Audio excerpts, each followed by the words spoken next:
केंद्र सरकार और तमिलनाडु गवर्नमेंट के बीच में हिंदी भाषा को लेकर अक्सर हमें डिस्प्यूट्स और विवाद देखने को मिलते रहते हैं। लेकिन इस बार दोस्तों जो विवाद हुआ है वो इतना ज़्यादा बढ़ चुका है कि अब सेंट्रल गवर्नमेंट ने तमिलनाडु गवर्नमेंट को फाइनल वार्निंग दे दी है, कहते हुए कि चुपचाप जो 3 लैंग्वेज फॉर्मूला है उसको फॉलो करिए, अदरवाइज हम लोग जो सेंट्रल गवर्नमेंट से तमिलनाडु गवर्नमेंट को जाने वाले 2152 करोड़ रुपए थे उसको हम लोग यहां पर विदहोल्ड कर लेंगे। आप लोग यहां पे देख सकते हैं ये वाली जो डेवलपमेंट है कल ही सामने आई है और हमारे सेंटर की तरफ से जो हमारे एजुकेशन मिनिस्टर हैं श्री धर्मेंद्र प्रधान जी, इन्होंने साफ साफ कह दिया है कि we will not give in to blackmail और इन्होंने तमिलनाडु गवर्नमेंट को क्लियरली बोल दिया है कि 3 लैंग्वेज फॉर्मूला को आपको यहां पर मानना ही होगा। जो बेसिकली जो 3 लैंग्वेज फॉर्मूला है वो आपको बता दूं दोस्तों,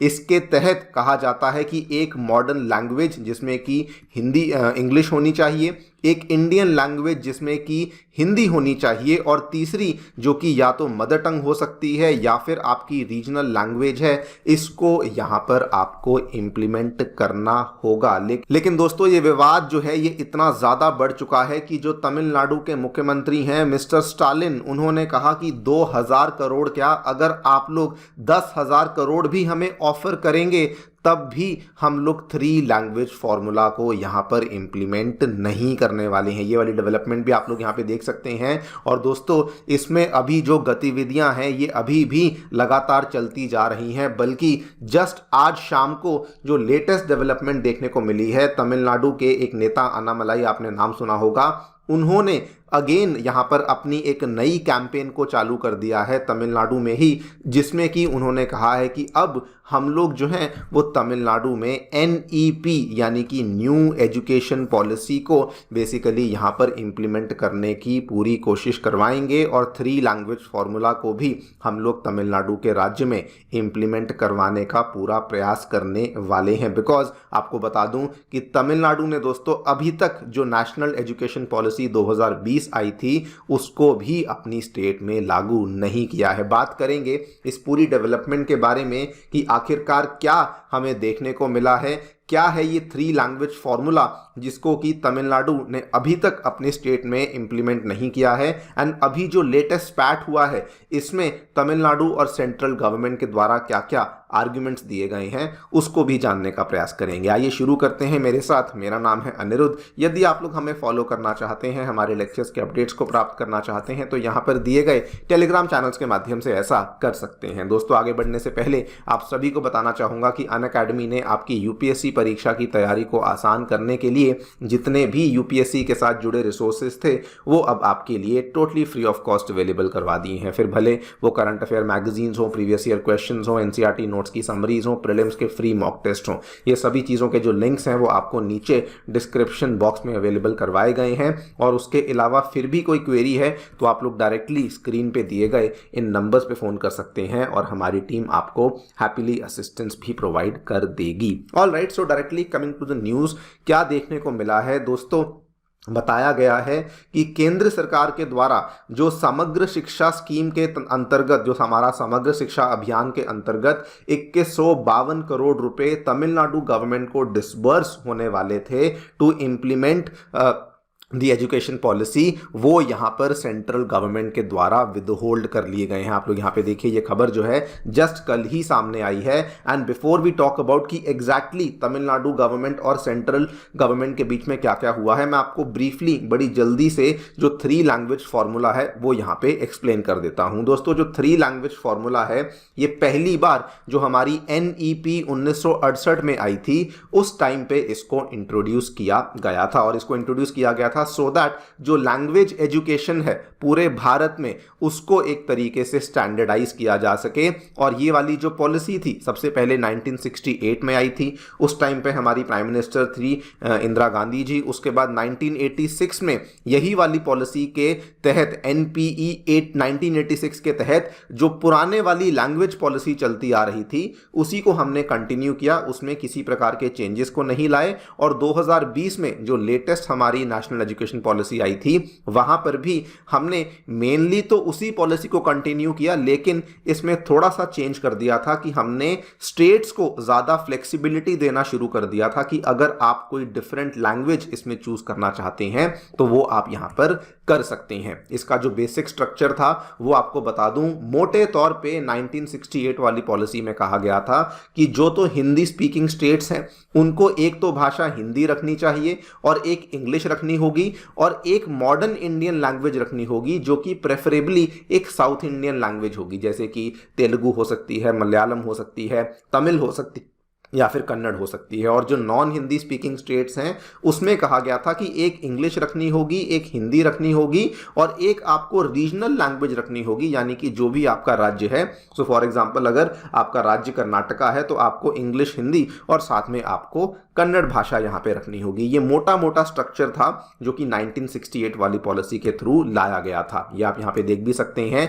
हिंदी, इंग्लिश और साथ में एक मदर टंग या फिर रीजनल लैंग्वेज। लेकिन दोस्तों तब से लेकर अब तक, जब से ये 1968 वाली पॉलिसी आई थी, तब भी तमिलनाडु की तरफ से इस चीज का लेकर बहुत विरोध किया गया था। उन्होंने तभी कहा था कि हम लोग केवल 2 लैंग्वेज पॉलिसी को फॉलो करेंगे। उन्होंने कहा था कि इससे केंद्र सरकार हमारे ऊपर जो हिंदी है उसको धक्के से इंपोज करने का प्रयास कर रही है, इसीलिए हम लोग इसको फॉलो नहीं करेंगे। और वही वाला जो स्पैट है वो आज एक बार फिर से दोस्तों सामने आया है, बिकॉज रिसेंटली हमारे जो एजुकेशन मिनिस्टर है केंद्र सरकार के, श्री धर्मेंद्र प्रधान जी, इन्होंने सबसे पहले तमिलनाडु की सरकार से कहा कि देखिए जो 3 लैंग्वेज फॉर्मूला है उसको आप लोग यहां पर इंप्लीमेंट कर दीजिए। और वहीं पर इन्होंने कहा कि अगर आप लोग इंप्लीमेंट नहीं करेंगे तो आपकी तरफ आने वाला जो 2000 करोड़ से भी ज़्यादा का फंड है अंडर दी समग्र शिक्षा स्कीम, उसको हम लोग यहाँ पर विदहोल्ड करेंगे। लेकिन बदले में जब ये वाली बातें हुई तो ऑब्वियसली कुछ ना कुछ बैकलैश तमिलनाडु की तरफ से भी आना था। तो तमिलनाडु ने यहाँ पर कहा कि देखिए हम तो जी इसको यहाँ पर फॉलो नहीं करने वाले हैं, बिकॉज हम मानते हैं कि इसके माध्यम से आप हमारी तमिल स्पीकिंग स्टेट के ऊपर हिंदी को इंपोज करने का प्रयास कर रहे हैं। ये पूरी की पूरी मैं आपको वार्ता भी दिखा देता हूं। सबसे पहले सेंटर ने 2152 करोड़ विदहेल्ड किए जो कि जाने वाले थे तमिलनाडु गवर्नमेंट को। हमारे एजुकेशन मिनिस्टर ने कहा they have to accept the NEP in letter and spirit, because अभी तक तमिलनाडु गवर्नमेंट के द्वारा जो NEP 2020 थी उसको इंप्लीमेंट ही नहीं किया गया। लेकिन दोस्तों इसके बदले में जो वहां के CM हैं MK स्टालिन, उन्होंने कहा कि पहले तो केंद्र हमारे ऊपर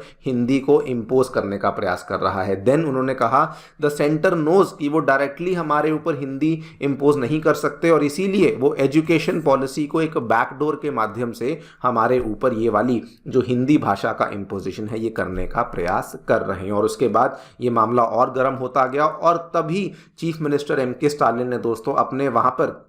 एक सेमिनार सा आयोजित किया और वहां पर उन्होंने कहा कि वो लोग न्यू एजुकेशन पॉलिसी को कभी भी साइन नहीं करेंगे, even if the union government offers 2000 crore और 10,000 करोड़, वो लोग यहाँ पर NEP के ऊपर कभी भी हस्ताक्षर नहीं करने वाले हैं। ना यहाँ तक तो ठीक था, लेकिन दोस्तों इसके बाद मामला गर्म होने के साथ साथ थोड़ा सा डिसरिस्पेक्टफुल होना शुरू हो गया, बिकॉज यहाँ पर MK स्टालिन ने NEP को डायरेक्टली क्रिटिसाइज करना शुरू कर दिया। उन्होंने, आप उनके स्टेटमेंट्स देखिए, उन्होंने कहा कि NEP एक ऐसी पॉलिसी है जो कि सोशल जस्टिस को ही अंडरमाइन करती है, जो कि तमिल लैंग्वेज को और तमिल लोगों को और तमिलनाडु को भी अटैक करती है। उसके बाद दूसरा स्टेटमेंट देखिए, उन्होंने कहा कि NEP एक रिग्रेसिव पॉलिसी है और ये बच्चों को स्कूलों से दूर भेजने का प्रयास कर रही है और ये जानबूझकर हिंदी हमारे ऊपर इंपोज करने का प्रयास कर रही है। और ये देखिए, ये मैंने आपको केवल कुछ थोड़े बहुत स्टेटमेंट्स दिखाए हैं, ऐसे कई सारे स्टेटमेंट्स जिसमें कि इन्होंने डायरेक्टली NEP को अटैक किया है, NEP की इंटेंशंस को अटैक किया है।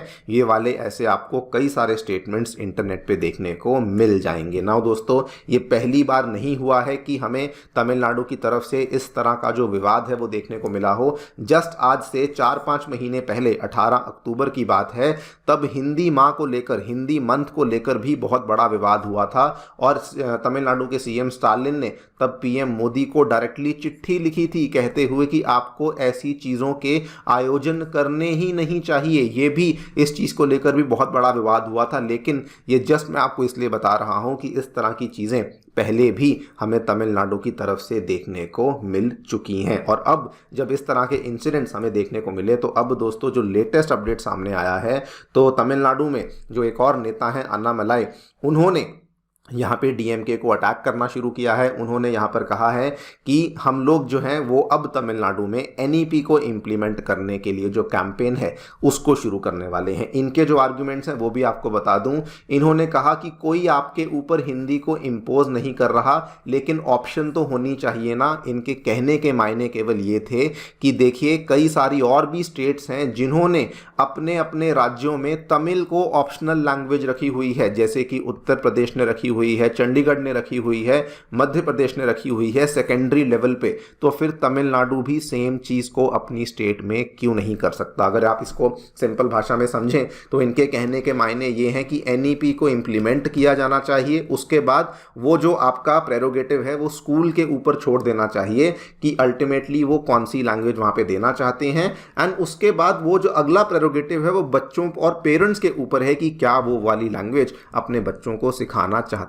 हैं या फिर नहीं। लेकिन इनका कहना था कि एनईपी को डेफिनेटली तमिलनाडु गवर्नमेंट को यहां पर इंप्लीमेंट करना ही चाहिए ना। दोस्तों वैसे तो मैं ऐसे मुद्दों पे अपनी राय नहीं देता हूं, लेकिन मैं यहां पर कहना चाहूंगा कि जहाँ तक तो एमके स्टालिन का ये कहना है कि ठीक है हम लोग एनईपी को यहाँ पर इम्प्लीमेंट नहीं करना चाहते हैं, वो एक तरफ है, लेकिन एनईपी को एज अ पॉलिसी अटैक करना, उसकी यहाँ पे निंदा करना, ये काफ़ी ज़्यादा गलत चीज़ बन जाती है। बिकॉज इंडिया के मैक्सिमम स्टेट्स के द्वारा एनईपी को ऑलरेडी इम्प्लीमेंट कर दिया गया है। तो अगर आप एनईपी को डायरेक्टली अटैक करते हैं तो इसके कई सारे इम्प्लीकेशंस बन जाते हैं। और रही बात कि क्या तमिलनाडु इसको इम्प्लीमेंट करेगा या नहीं करेगा, सेंटर को क्या करना चाहिए, तो वो एक कंप्लीटली अलग मुद्दा है। वहाँ पर इन दोनों को बैठकर बातचीत करनी चाहिए एंड तभी कोई बैलेंस सोल्यूशन यहाँ पर बेसिकली निकाला जाना चाहिए। बाकी आप भी अपनी राय हमें डेफिनेटली बताएं कॉमेंट सेक्शन में। Thank you so much for listening, stay tuned and stay safe.